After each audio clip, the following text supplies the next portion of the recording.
আসসালামু আলাইকুম ভিউয়ার্স, আপনারা কেমন আছেন? আশা করি ভালো আছেন। আজকে একটি 3 পাউন্ড কেক আপনাদের সাথে শেয়ার করব।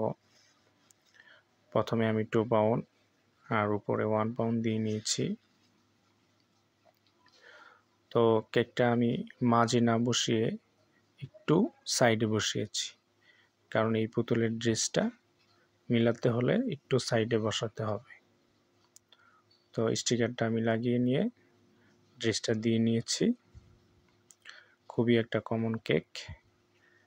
এই কেকের ড্রেসটা অনেক নীল কালার বেশি হয়, কিন্তু কাস্টমার বলছিল যে একটু কালারটা কম হবে, এই জন্য একটু লাইট কালারটা দিয়েছি, নীল কালার। তো ফুলটা দিয়ে নিলাম। তো আলহামদুলিল্লাহ কমপ্লিট। আশা করি ভালো লাগবে। ভালো লাগলে শেয়ার করে দিয়েন, অন্যকে দেখার সুযোগ করে দিয়েন। আসসালামু আলাইকুম ওয়া রাহমাতুল্লাহ।